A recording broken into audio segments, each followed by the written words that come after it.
Hello and welcome to the Overland Journal podcast. I am your host, Scott Brady, and I am here at Overland Expo West. And I am here with a dear friend, Bill Dragoo. Bill and I have had some amazing adventures together. When we started this podcast, the goal was to inspire and to educate. And there are a few people in my life that I have been so inspired by and educated by as Bill. And Bill runs the DART School, Adventure Riding Training. Yep. So that is a great resource for those that want to learn more about riding adventure motorcycles. And he's also the director of the motorcycle training program here at the Overland Expo. Bill and I have done some truly interesting adventures, including Elephant Hill and some other places in Utah that required even winches with motorcycles. So we'll talk about that in a little bit. But Bill, thank you so much for being on the podcast. And a special thanks to Red Arc for supporting this week's podcast. Red Arc's Tow Pro Elite brake controller has been torture tested in the Australian outback. The dash-mounted head unit allows you to switch between proportional for the highway and user-controlled for the trails. You may not trust the terrain that you're on, but you can always trust Red Arc's Tow Pro Elite. Tow with confidence by visiting redarcelectronics.com. Scott, thanks for having me. It's a pleasure to be here. Yeah. And, the first thing that comes to mind for me is you've got this exceptional riding pedigree and skills. In fact, if I remember correctly, you won the GS trophy with BMW. Was that not correct? I did. I won a place on Team USA in 2010. And then I won the Rawhide Adventure Rider Challenge in 2008, which is kind of what lit the fuse on all that. Yeah. Talk a little bit about how you got started in riding motorcycles. And maybe more important as a selfish question is, what were the pieces that came together that allowed you to ride so proficiently? In the old days, we didn't have training.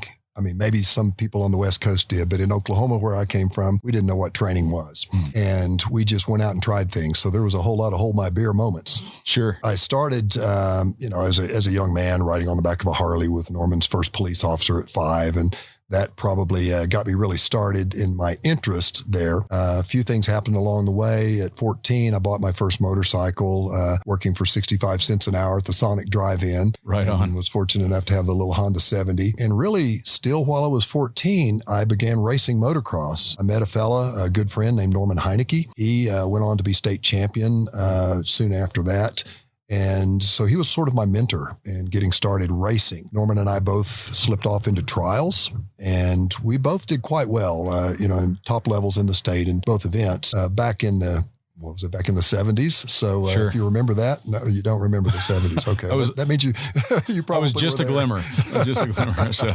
But so that, the trials background, the motocross background, those things really started me wanting to master some skills on a motorcycle. Yeah, amazing. And you can see it, especially the low speed handling of these large adventure bikes. And it's a thing that we see come up regularly in conversations around adventure motorcycles, this kind of dichotomy in viewpoint around something that is very small or something that is very powerful and that has some presence on the road. I think it's important to discount the reason why I think a lot of people buy big motorcycles, which is kind of this ego thing. I think if you just take the ego out of it and you look at the positives of both, a small bike is much less expensive. If it gets stolen in another country, it's not such a huge loss. But then on the other side, a large motorcycle has a lot of presence on the road. When we're in Colombia, I mean, you've ridden a lot in Colombia with Micho, our mutual friend. And I noticed the difference when you're on a large GS and you're riding in the road with the rest of the cars. They notice that you're different,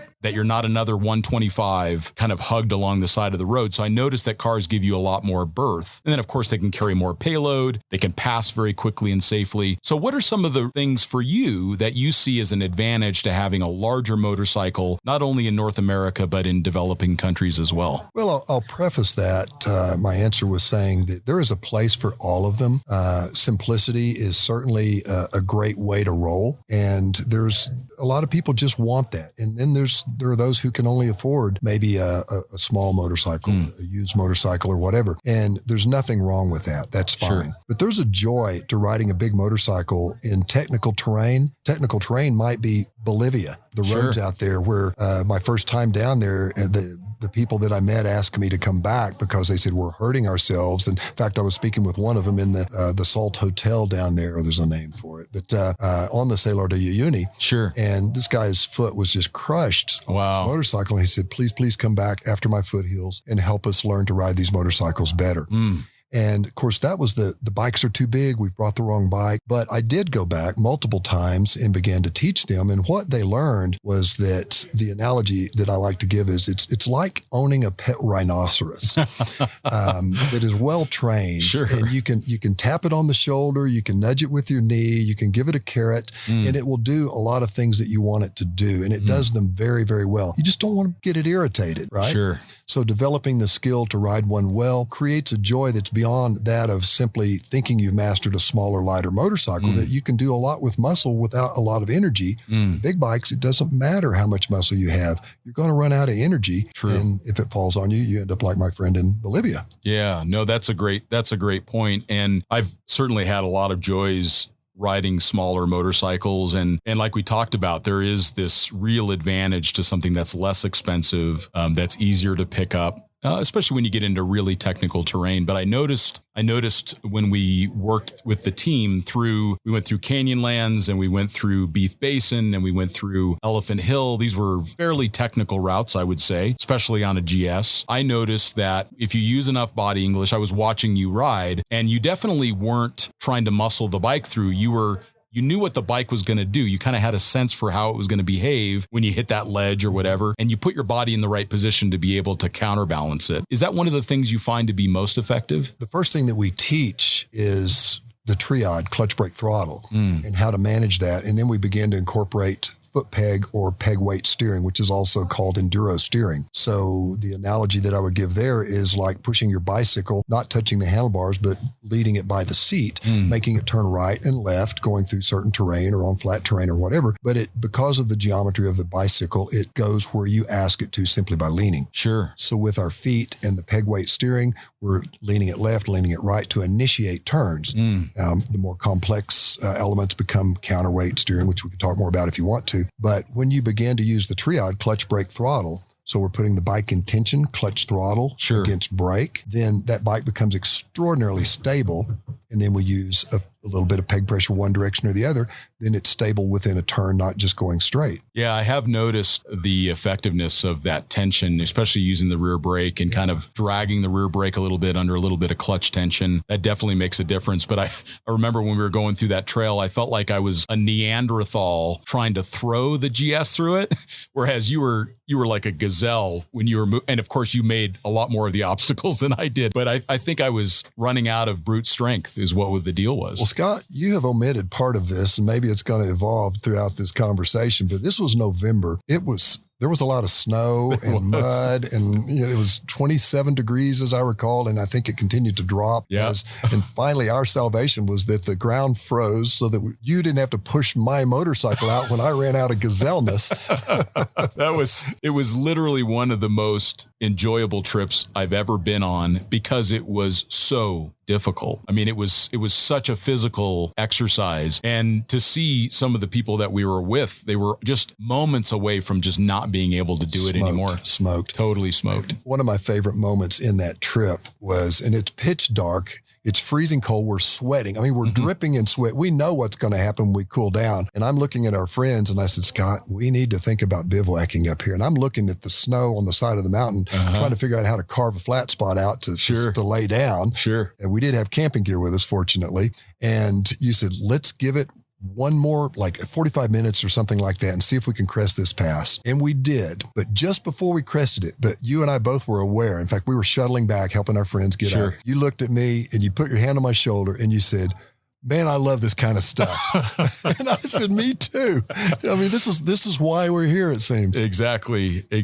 And we learn so much when we stretch ourselves a little bit. And maybe that's the thing that we can encourage the listener is if you have a bike that you find to be a little bit big, or maybe something that you haven't quite had enough training to be able to operate in the ways that you want to, get out with a trainer and stretch yourself a little bit, Absolutely. push yourself and that's the beautiful thing about going to training. And I remember that going through the Rawhide intermediate program and spending time with you and other great instructors is it gives you that little bit of confidence to try some stuff that you may be able to stick, that may now become muscle memory. Well, fear is one of the number one, I guess, failures or cause of failure, excuse me. And that fear is typically generated by lack of knowledge. And so you talked about confidence. So it's difficult to have someone say, just take that step. And that step looks like in the Indiana Jones movie, I don't remember which one, but he has to step down into the chasm. And they said, when you step down, then the ledge will appear. But right now it's not there. Well, that's a leap of faith. Well, it's hard to take that leap of faith initially. So fear is holding us back.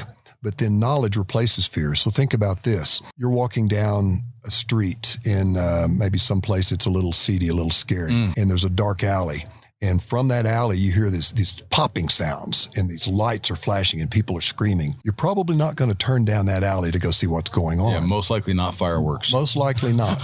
But then these floodlights come on and you see the entire scene and there are teenagers running around. They're in one of these inflatable fun houses. They're having a ball. They are throwing fireworks. Now your paradigm completely changes because, oh, wait, this isn't what I thought it was. So your knowledge of what those sounds and those flashes and those screams were about replaces your fear. Well, that same method works with knowledge of riding a big motorcycle in bad places. This is what we profess to do, is teach people to ride them in those places. That's right. So those skills begin to make you feel a little more confident at a lower level. Then on a very tall, steep ladder with closely spaced rungs, you begin to get more confidence, and eventually you're not looking down anymore. Yeah, and it is true. I think it applies to all travel, is that the only way to gain confidence is through experience, and the only way to get experience is to start, is to try. Whatever version that is, whatever that easiest first step is, that definitely seems to make a big difference in, like you said, building towards that knowledge base that makes us feel confident as riders. And I do remember that night, it was almost dark and there was sounds of metal crashing into rock and screaming. If I remember correctly, one of our poor fellow travelers there, when he ran his GS into the side of the cliff. Yeah. I think the front brake stopped working at about that point. He broke his front brake. His clutch began to slip. It was an older GS, an older, not an airhead, it was an oil head, but still with a dry clutch, began to slip and he was very fatigued. Plus he was handling, to his credit, he was handling a bike that was probably 75 pounds heavier than ours was. It's the heaviest bike that they've made, I think. Yeah. And so he was dealing with that, and that's when the winch came out. Yeah, you were ready to unload the Tacoma and we had a vehicle with some gear in it. That's right. And you were saying, hey, we got to stash all this gear behind these rocks and we got to get this guy and this motorcycle out. And I'm like, hey, Scott, I got a winch. And like, that little thing, it worked. It totally worked. That was Warren XT17, man. It did the job. That was very fun to see. That was really a cool moment when we finally got to the top. And then I have no idea how we got down to the bottom of Elephant Hill. I think it was because we couldn't see. We had no idea what we were actually going over. So that moment of ignorance was bliss. Well, you and I both had to ride back down the hard way first and then back up. Yeah. And I had the little headlamp on and it didn't have my helmet on because I needed the headlamp to see where I was actually looking, but I had to go back again and then winch Stephen up. Yep. 2 sections of that switchback going up. That was unbelievable. And you were just going back and forth and back and forth. I was pretty smoked. You were. When we got to that pizza place, that was the best pizza I've ever had in my life. In my entire life. Absolutely. Tell us a little, start to fill in some of the color of your life, because if I remember correctly, you have you been a pilot as well? Yes. And you also worked with vehicles at a dealership as well. And tell us a little bit about what made the adventure of Bill Dragoo. What are some of the things that you've done in your life that you think were the critical ingredients towards being the adventurer that you are now? Besides marrying Susan? Well, that was a good choice.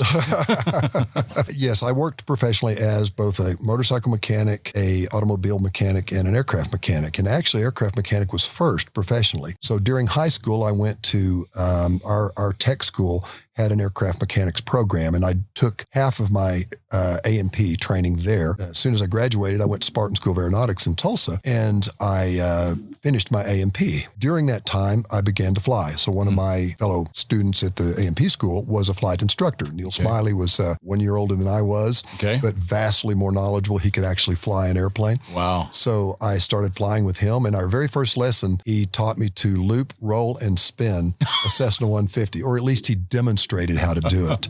And on That's a small aircraft, a very underpowered small aircraft. Yeah, 100 horse, even 100. There's a little Continental motor in it, but yeah, it was 150, so it's probably 100. And I remember on my first solo flight, which was 8 hours into my flying, there have been those who have soloed in less, but it was a pretty short time. I did, wait for it, a loop, a roll, and a spin. During your solo? In my first solo flight. Oh, no. I did. And I can't imagine that. I shouldn't have done that. I shouldn't have done that. I split-assed out of the roll, and I saw a red line on the airspeed indicator. But you know what? That thrill just, I couldn't wait for the next time. And I realized the wings didn't come off. And I remember thinking, okay, I know if I pull too hard, they will, so I won't. And I have plenty of altitude not to. The airspeed I was worried about. Didn't know how long the windscreen would stay in the airplane. Sure. But after I did that, I just thought, I've got to do this better. So part of the adventure spirit, I think, was really lit up then. There were events before that, but that was one of the really major components. And then with motorcycles, I mean, racing motocross, just the thrill, and I won a lot. I was very fortunate. I think we didn't have much competition there, but I did do well with that. And here again, it was a bit in your teeth kind of feeling that I couldn't let go of. I had to win. I had to be the one in for that. So competition with both myself and against others was a big part of the early days. And I think that formed a lot of my spirit. And do you find that you are more competitive with yourself, or are you more competitive with others? Boy, that's a really good question. I used to be more hard on myself whenever I didn't do well, but, I'm going to disclose this in public right now. Something happened to me last month that I was hoping would never happen. And I have won about every slow race that I've ever done. So that's it's a good competition for somebody my age, not a fast race, but a slow race. And it requires a lot of skill. My son is getting very close. A couple of my instructors are just nipping at my heels, but nobody's really out and out beat me yet. Justin Kleider.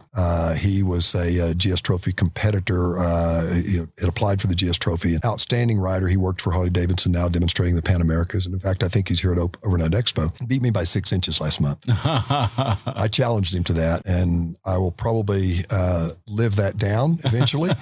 For sure. But I was so happy for him. And that is a change in me from when I was younger. I would have been very unhappy. In fact, I would have challenged him to best 2 out of 3. And I wasn't going to do that because I was happy that Justin won. Sure. And we both had a good run, and it was a lot of fun. And that's what it's about now more for me, is seeing someone else succeed. Usually not when they've beaten me to do it, but if that's the way it's got to roll, then I'm good with that. Yeah. So I love seeing people succeed. And I think that's one of the things that has really also formed who I am as an instructor. Yeah. That is honestly more than the financial aspect of it. I mean, unfortunately, we have to be paid for what we do. But one of the reasons that we're the cheapest out there is because of that very reason. We just want to see people do well. Well, and I can certainly see that in even the way that you worked with all of us on that trip. You were just very open with your knowledge and so encouraging. And I can see that in you as an instructor as well. Another question that for me comes to mind is when you look at the fact that you've done the motorcycle racing, that you worked on aircraft and you worked on vehicles. When you look at that chapter of your life, what were some of the things that you felt were the most important lessons that you learned during that point of competition and rapid gaining in knowledge? What were some of the more important lessons for not only you personally, but for travel in general? I can't think of any specific things that have been like a great moment of awareness that the light has come on. As far as a lesson, I mean, there are a lot of lessons per se that come along. Don't go so fast. Don't be so overconfident. Practice before you go out and actually try to win a competition. Some of those things I think are instrumental in being successful and doing well. But then when you translate that to say going somewhere off like what you and I did in the Traverse, the Utah Traverse, you need to be prepared for those things. You can't just go out there willy-nilly and try to make it happen. Yeah. So go out there with your equipment and yourself prepared to succeed. And we can break that down some if you'd like. Yeah, so true. And that was one of the real benefits that we had with having Sinway there, being the one that created the Utah Traverse. We had his knowledge of where to go. We had a lot of time making sure that we had the right equipment. We had great motorcycles, all in good condition, except for one, but we had good equipment along with us. I think that was very helpful as well. The one thing that we didn't anticipate was the weather, and that can certainly change. And I know that was one of the lessons for me from that trip was we have to always respect the weather. It's easy to feel that we've got this amazing gear. We've got these amazing people that we're with. We always hear about the cascade of events where one small thing goes wrong, which leads to another small thing going wrong, which leads to people fatigued and making poor choices. And then injuries and other things can come after that. And I think that for me, that was the one big takeaway from that trip was that we got right up to that edge. We did. I think it would have been good to have a couple more moments of let's make sure we're doing the right plan. We're not just pushing ourselves deeper into the abyss. We were very lucky at the end of it that it all turned out the way that it did. But that was a tough one. We were in the weather for sure. I have definitely been on trips where I was much less prepared than that. So as you said, we had food, we had decent gear. The fact that we got sweaty was a little bit of a challenge, you know, concerning thing. Because I remember when we did finally settle in and we began to, wasn't it above Bobby's Hole? Right. And we set up camp and all. I remember being so cold, and, you know, got my tent set up. You were over there, you and Stephen, I think, and Stephen was making that coffee, or was that the next morning? I'll let you describe that coffee. That was funny. But everybody's just eagerly waiting for this. And he's trying to squeeze it through like plastic, impermeable plastic. It didn't work. But we're all just dying for the coffee. I'm sure that was the next morning. But yeah, so it is an MSF instructor also, a Motorcycle Safety Foundation. One of the things that we talk about is the accident chain. And each link of that chain has a name. And it might be weather. It might be glare, you know, sun. It might be road conditions, maybe grass from mowing or from dew. It's slippery. It might be fatigue. It might be an illness. It might be anger. It might be the condition of our motorcycle, the tires, the brakes, even the suspension. But any one of these things might not be the one that gets you, but the fact that there is this combination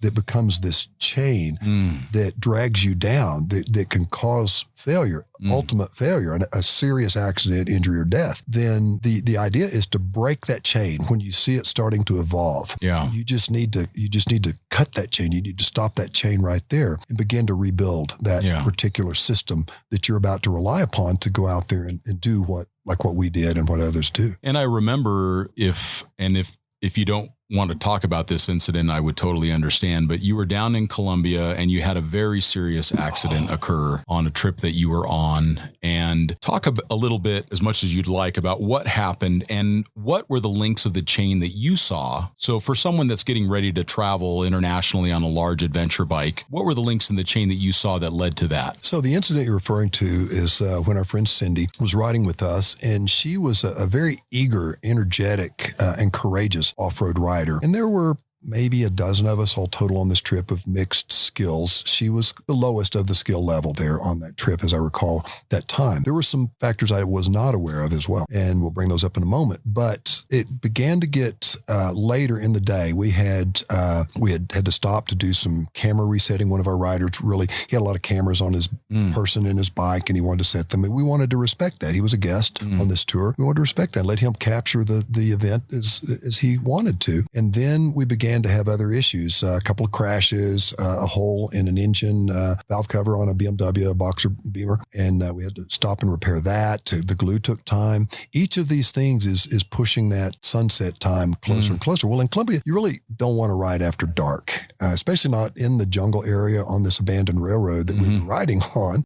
There were a lot of just treacherous hazards. Some of the bridges we were crossing, it might have been a couple of 300 feet down to the rushing water below. We started seeing these and crossing them and the rumbling across the railroad ties, no guardrails, loose railroad ties, or just sit there with their own weight. And then some of the long trestle type railroads or railroad bridges, mind you, all the tracks are gone. Sure. Some of those tracks were used as linear supports on these trestle type bridges. And there might be a 2x6 or 2x8 plank in the center of all that. And there could be big gaping holes that if you went through, the best you would do is fall and break your leg. If you go through it, it's a long ways down. So these things were beginning to occur and we were beginning to see them in the daylight. Well, finally a flat tire on one of our guests' bikes shut us down. The sun was setting and we got it fixed. We kind of went through a demonstration of how to do it. Took extra few minutes for that. Once we got ready to roll, well, the tube had been pinched. So it's time to fix it again. So our ride leader said, you know what, Bill, you need to take this group and go on. I was riding Chase. I had not been on this route before. He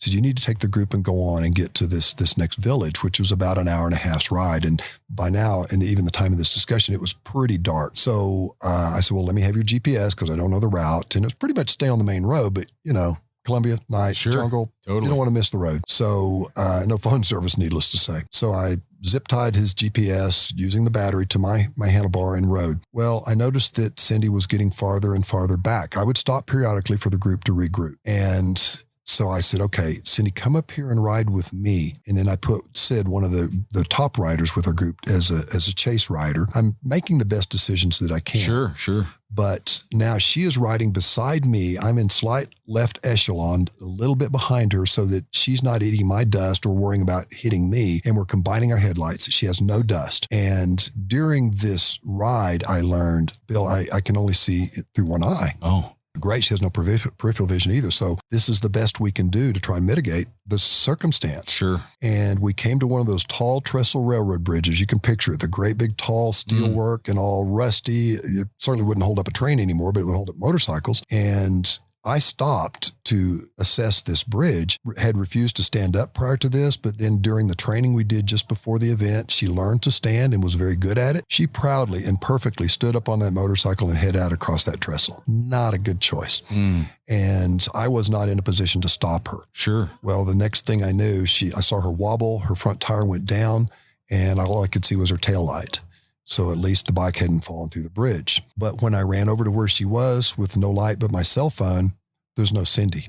She had fallen through the bridge. Wow. And I had no idea how far down it was. I could smell the river below. It was a slow, swampy type river. So I ran down around. I looked. I finally heard her on the other side. A local had stopped, fetched her out of the water. We got her back up. Incredible. Through the ants, got the ants off of her, got her some water. She had some bruising, some big hematoma on her arm. She had ingested a little bit of the water and got a little sick, but they gave her some stuff that got her better. And she actually went to the hospital to be checked, which I think was a very good choice on the part of our ride leader. And she's okay. She ended up in great condition. But when I looked back at that event and thought about the circumstances, that accident chain leading up to it, well, it was a tough one. I mean, everybody had made what they felt were the best choices. But then in retrospect, we could see there are things that now I would never do the same. I would never try to lead from behind any rider, no matter who it was. Yeah. I mean, I say that there might be somebody who was in a position, there might be a circumstance where I needed to stay with someone. But for the most part, I'm going to be in the front if I'm leading the ride. I'm not going to try to lead from the back. So, and there are other things, as we're looking at the time and knowing where we were in stations along that route, I probably would have started upping the energy in let's complete this ride a little bit more than that, which our ride leader had in fact started doing. Sure. He's juggling between his guests and their desires, their needs, pushing them, causing an accident, sunset. The bottom line is this, it's adventure. It's adventure. You put yourself out there not to be hurt, but so that you might, and so that you have to be the one who is in charge of yourself in making these decisions. What an incredible event. And obviously we're so grateful that she was not injured significantly during that. I think about the number of times that I have been so close on a motorcycle. And even the times that I've gone down where you think like this is no big deal and either the bike or yourself has gotten some injury from it. And I think that on the motorcycle, that reinforces to me the importance of getting good training, wearing the right gear and being with the right people. If I was to summarize motorcycling for me, which is oftentimes even why I will ride alone, because I have found that in some groups you get this dynamic going where people want to ride faster and faster and faster. And if you're fairly competent, or maybe like yourself, for example, people know who Bill Dragoo is, they know your skill, and now they want to show you what they can do. So they start to maybe push themselves at that 85, 90%. And I remember one time I was riding out from Torweep, and I was with another rider, and he was a big fan of the magazine, and he didn't have a lot of experience, and I was just doing my thing. And I was probably riding at 65 or 70%, riding quite fast.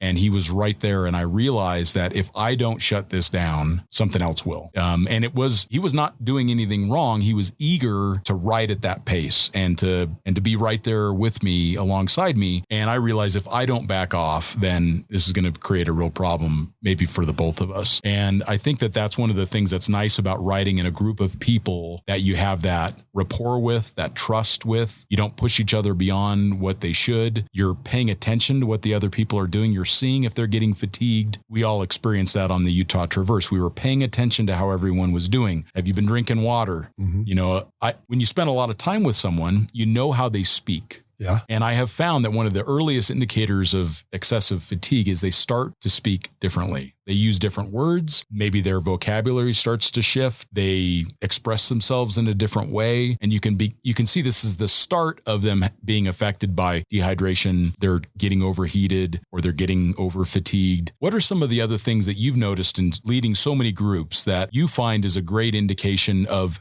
how someone is doing? Attitude. We profess that there are 4 cornerstones to successful adventure riding: balance, control, judgment, and attitude.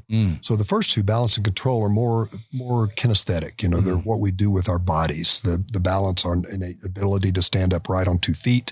Control, in this case, it's the ability to use the controls of the motorcycle to maintain our balance. Sure. Judgment. Should we go? Should we go around? Should we stay? Should I go back? Should I have ever ridden with this guy in the first place? And then attitude, the most important, I think, of those 4 cornerstones. And that's what says, hey, I know I'm hurt. My bike is damaged. I'm dragging everybody down by kicking sand here. Or you put a hand on that guy's shoulder who has dented his tank and broken his wrist, and you said, hey, I know that this is really a bad day for you, but we're going to get you home. We're going to get your bike home, and you're going to have some great stories to tell when we get there.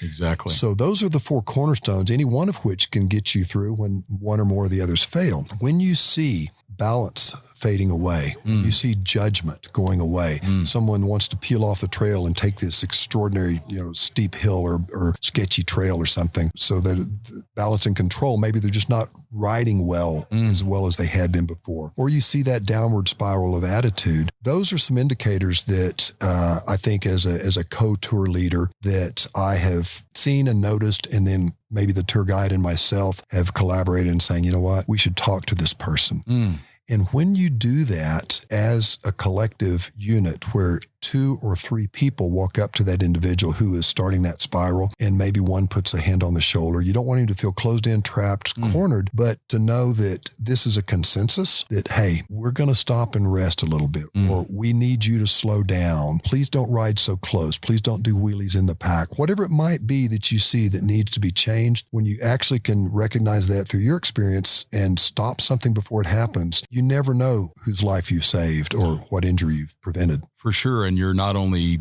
being considerate of that individual, you're protecting the other people that you're with and yourself, even your own reputation, business, health, safety, all of those other things.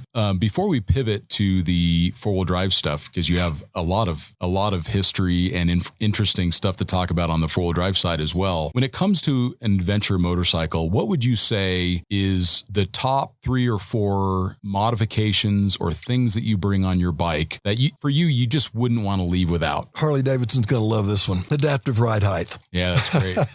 I did a story for a magazine just 4 or 5 weeks ago in Michigan using the Pan America. And that's not a modification. That's a factory option that you have on that bike. But it was so cool. You know, I used to want to push a button so that I could stop riding my Honda 70 and I would be riding a Triumph 650 Bonneville. This is back in the early 70s, late 60s, early 70s.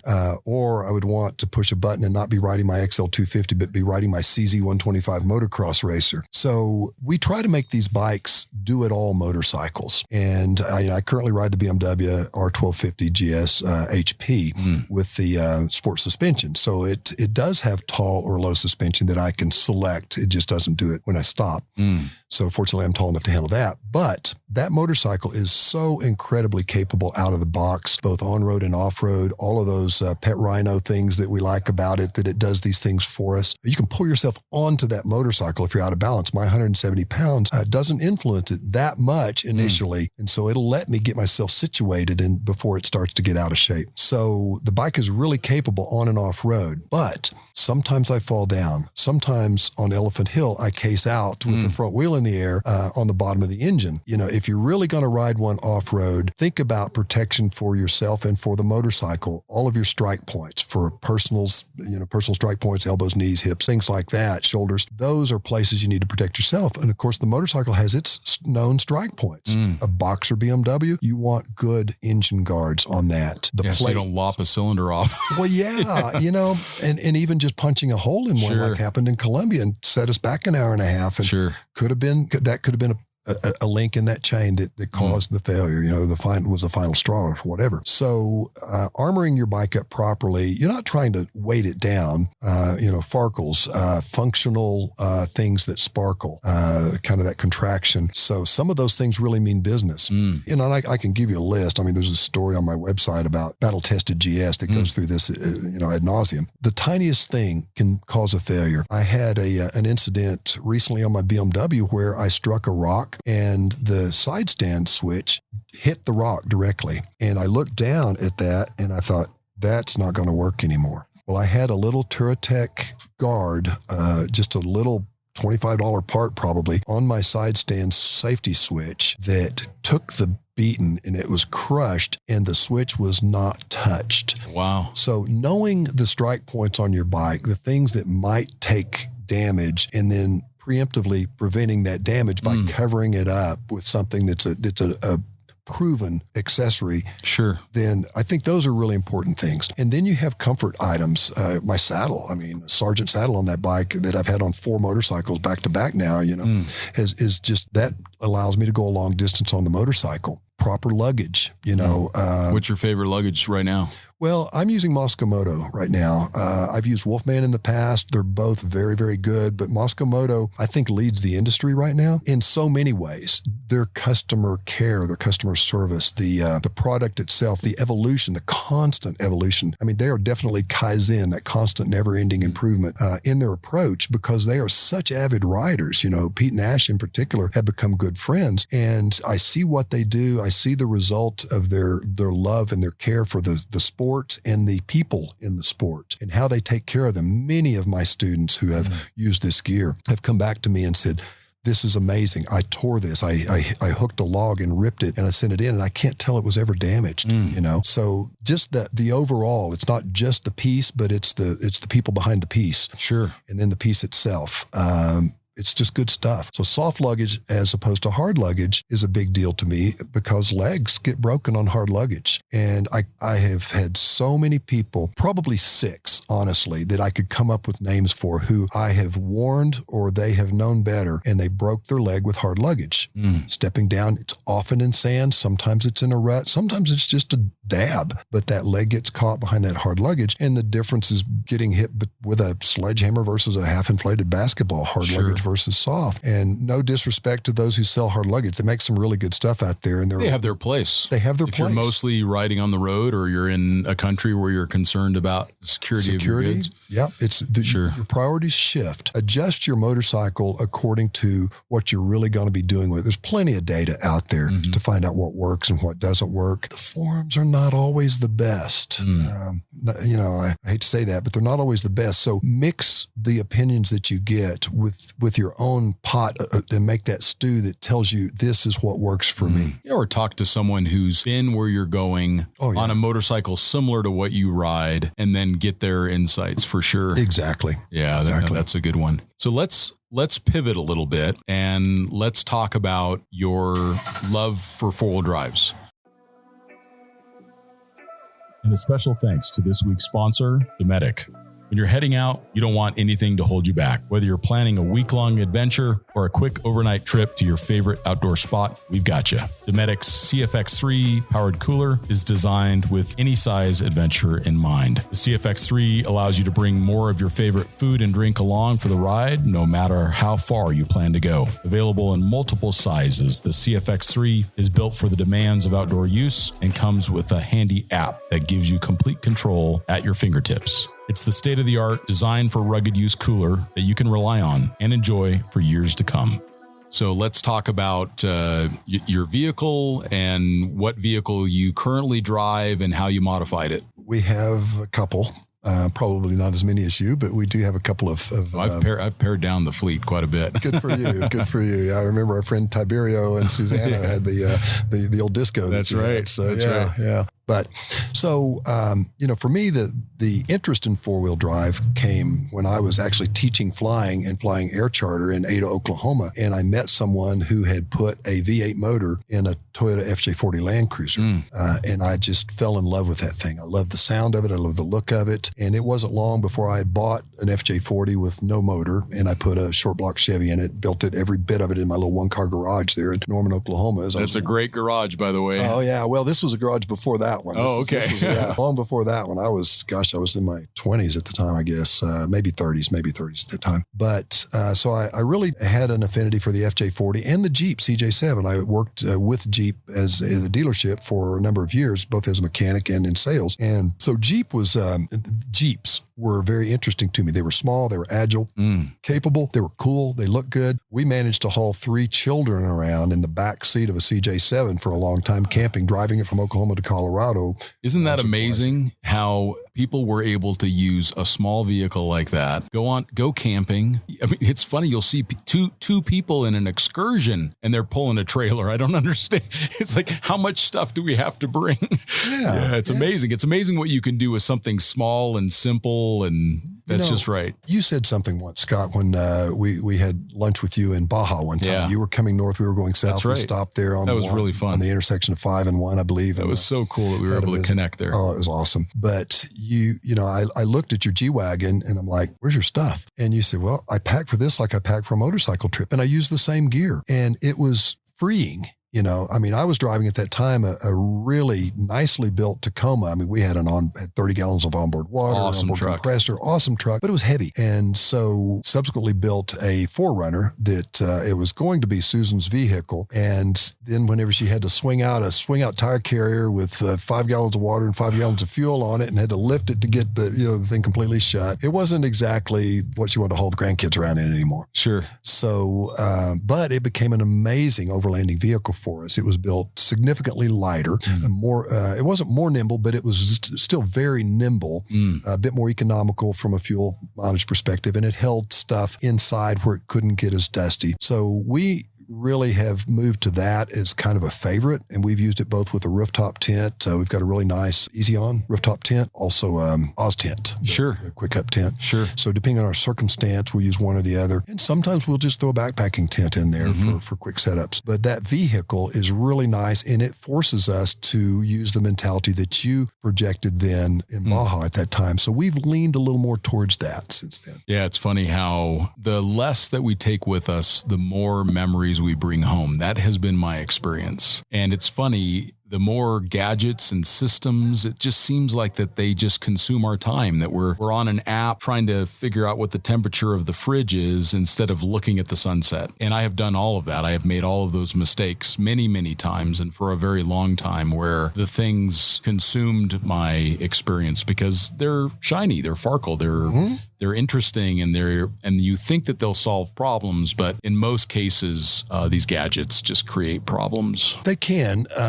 There's a few things that work great. There are a number that work great, and there are multiple items that will serve the same purpose to different degrees. Helgi Peterson, Globe Riders, I believe it is, Norwegian, leads some of the most incredible expeditions around the world on motorcycles. He is very anti-modification to motorcycles. He tells the story of a guy on a KLR 650 who had an updated stator and all kinds of electrical gadgets, things to make him more comfortable and to make the ride more interesting, I suppose. And it did. Pretty much everything failed on that bike, and Helgi began to make some really strong rules about how you could prepare your bike for a trip. And less modifications was a big aspect. So in overlanding, probably my favorite overlanding vehicle that we own right now is our 1976 FJ40. Perfect. And I love that vehicle. It beats me to death when I ride it. I've messed with this, I've done all this stuff, but it's not super modified. But I mean, I've tried to make the suspension good. I've put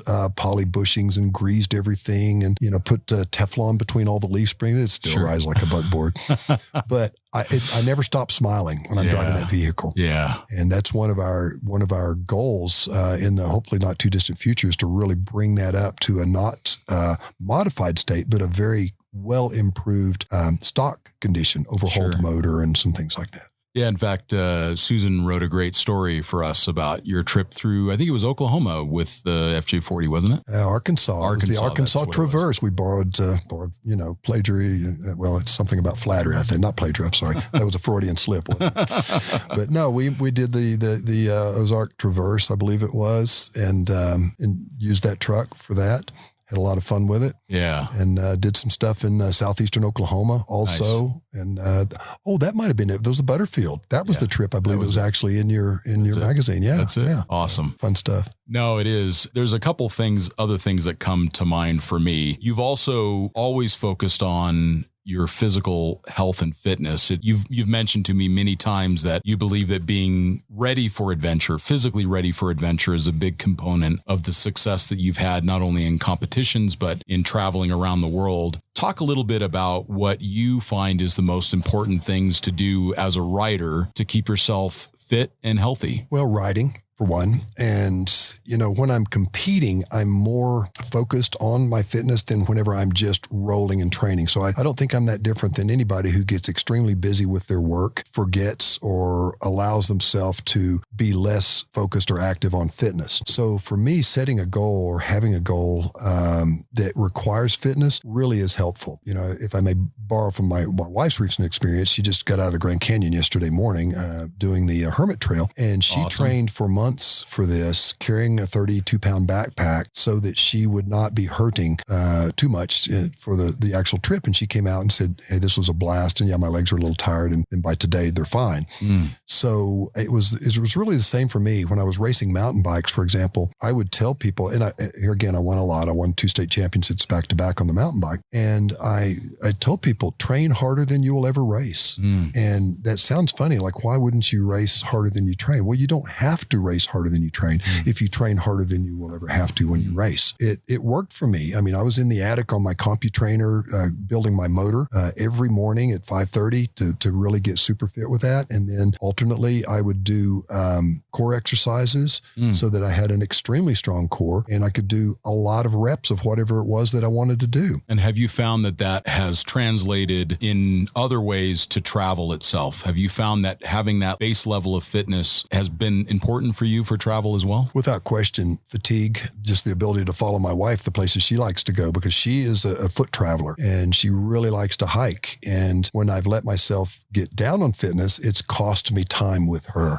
on those trails. So the times that I've been more fit, if she tells me that a trail is 5 miles long and I discover that she might have shrunk that a little bit and it was actually 9 or 12, I'm okay with that, because you're ready for I have the fitness to be able to continue and do that. So it's never a bad idea to maintain that fitness. You never know whenever there's a situation that you might need it. And, it's my inspiration and my motivation goes up and down, and my activity on that goes up and down. As I said, when I have an activity that requires fitness, that's when I'm best at it. I've heard when people talk about you and your writing, that has come up many times. They'll mention how fit you are, and I believe that it's an interesting thing to consider if you're going to try to move around a 600-pound motorcycle for a day, if you've got this really strong core and this great base of fitness, even if you're a great writer, if you're not fit, it's just going to be a lot more difficult. And the chances of maybe one of those links in the chain coming to bite you, I think, is a factor. Without question. Fitness extends your writing time, both in minutes, hours, days, and years. So that helps a lot. Skill extends your writing time. Skill actually causes you to need less fitness, but it doesn't cause you to not need to be fit. Sure. So because you'll find yourself getting fatigued and then starting to see some of those failures within the balance, control, judgment, and attitude area. Sure. That makes sense. Even though you're a skilled writer, you can still get tired. You can still get heat fatigue. It may not just be physical fatigue, but it's just the heat. Yeah.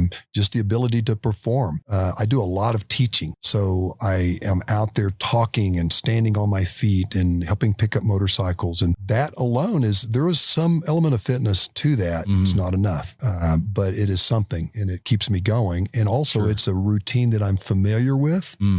So when you put yourself into a situation that you might not be familiar, you better have some reserve somewhere. Yeah, a little bit in the tank. Exactly. One of the questions that I do like to ask is if there is a book or a few books that you have read that you found were inspiring for you or have helped shape the course of your life, or if there's podcasts that you've been listening to that you really enjoy, or any other resources that you'd like to recommend. Well, there are a few. From an entertainment perspective, Jack Rape has written 3 books on the motorcycle rider's diet, I believe it is, and conversations with a motorcycle. And he can be a little crass, but he is funny. Oh, good. And he is very experienced as an on-road rider. So from just a pure fun to read and also something you can relate to because, he's around my age and he rode back when, street bikes, the fast ones were green and, 750 Kawasaki and, the smell of 2-stroke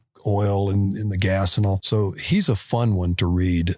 Peter Egan in Leanings and Leanings 2. Peter Egan wrote a column for Cycle World for a number of years. Famous guy. Yeah. And I aspired to write like him. I mean, I love his writing and I wanted to be the kind of writer that he is. And so I practiced his art as much as I could. I learned as much as I could from him. So his books were both inspirational from a perspective of a writer, but also as a motorcyclist. He can bring you to that moment of joy of just sitting and looking at a motorcycle popping open. For him, it's always a Guinness, not my favorite beer, but and staring at it, the GCF and all, which I've borrowed from that even for some of my writings before. Sorry, Pete. But so, he's a very good and inspirational writer. But going back to some of the early books that I read that kind of set me on this adventure path. Desert Solitaire by Ed Abbey. He was a bit of a maverick, of a radical. He did not want paved roads going to any place that anybody could hike to. And I think that there needs to be a balance in there. I think we have overdone that in some ways significantly. And in some ways, we've done good things for people who did not have the ability to access our lands. Sure. So I understand both sides of that coin. But Ed Abbey and just the way that he writes in the book Desert Solitaire was, it put me there and it made me want to be there more. So, he also wrote The Monkey Wrench Gang and a couple of other books that were interesting. Don't follow his advice in The Monkey Wrench Gang. You don't need to tear up equipment that's building roads. It's not, you don't have to do that. It doesn't work. It'll just get you in jail. Yeah. But, so those are some that I think have been very interesting to me. Yeah. Oh, that's great advice. And then one of the other things that I like to ask, and again, with you having been such an inspiration to me, if someone was sitting across the table from you at a little cafe in Baja and they said, Bill, what you do is so cool. What advice would you give that person that was just getting into travel by motorcycle or by 4-wheel drive? What would be those few words of wisdom that you would give someone that was just about to start that journey? Don't wait to start your journey. Don't wait to have all of the whatever it is, fill in the blank that you need to do it. We see so many people who are waiting to build the perfect rig or the perfect machine before they will go, or they need to have a certain amount of money to do it. My good friends, Eva Rupert and Sterling Noreen, they sing the same, they sing the same song. And it's, I'm not copying them on that. That's something I've always felt. Run what you brung. John Penton, the founder of KTM, really, here in the United States, he he really started with some of the bikes that became KTM. And he would ride his 175cc NSU to races long distances away, peel the lights off of him, race, win, and put the lights back on and ride it home. He didn't wait till he had the perfect machine that now we feel like we have to do it. But you need to stay within your scope as well. Stretch yourself, but stay within your scope. Yeah. Think of Lois Price in her book, Lois on the Loose, and incredible story from the Arctic Circle to Tierra del Fuego, the tip of South America. And she calls herself this pasty-faced Brit. Yeah. She's just this gorgeous, cute, whatever, fun, funny, energetic, and very intelligent, well-spoken British redhead that climbed on an XT225 Yamaha and rode that distance from the north to the south as far as you could go from each end, and made a lark of it in that book. Yeah, she's my hero. Oh, I've decided. I'm telling you. Yeah. She did things that, people would say, oh, you shouldn't do that because you're a female, or you don't have the knowledge or the skills, or you don't know how to fix your motorcycle. She learned things that on the road. Yeah. And you would think, well, what about in South America when you need a chain or a tire? Well, you know what? They have motorcycles down there too, and they also have mail service. They do. And, sometimes you just got to sort it out. And that's the adventure. If you can embrace that adventure, the changes in it as, hey, this is part of it, that's pretty cool. It's pretty cool. I would agree. Yeah. If those that are listening, take a read of Lois Price's books. They're all absolutely fantastic. For those that are listening, how do they find out more about you? How do they find out more about Susan, your wife? How do they get to read more of your content, learn about your training, and follow your adventures? So Susan and I both write for a number of different magazines. She has, for the past several years, edited a couple, Outdoor by 4 and ADV Moto magazine. So now she's writing a book of her own, but she has a website, SusanDragoo.com. Real simple. SUSAN Dragoo, DRAGOO.com. And she has a lot of publications on there. Her work is much more diverse than mine. As a historian, a foot traveler, and all that she is, some very interesting content there, and then some truck content as well. And then mine is BillDragoo.com. So it's very simple to find as well. And there's an area called publications on mine. And, I still do a regular column for Ride Texas magazine. That is, most of those I think are on my website, Dart Tips. Some of my previous columns for Roadrunner magazine, Sidetracked. Some of those are fun. Some are funny. Some are informative, sure, maybe inspirational. I don't know. Totally. But there are the short versions, and then there's some longer versions there also. Certainly Overland Journal, it's a little harder to get to some of those, but there's some good stories that you and I have done together for sure on some really cool trips. But yeah, my website and hers, SusanDragoo.com or BillDragoo.com. You can find more about us there, and also with what we do with DART, Adventure Rider Training, is on my website. Well, thank you so much, Bill, for your time. And for those that are listening, and if you love motorcycles and you want to go see the world by motorcycle, I could not recommend highly enough the idea of getting training before you go. Build that knowledge like we talked about, and that time in the saddle so that you have confidence when you go into the unknown. And thank you all for listening, and we will talk to you next time. Thanks.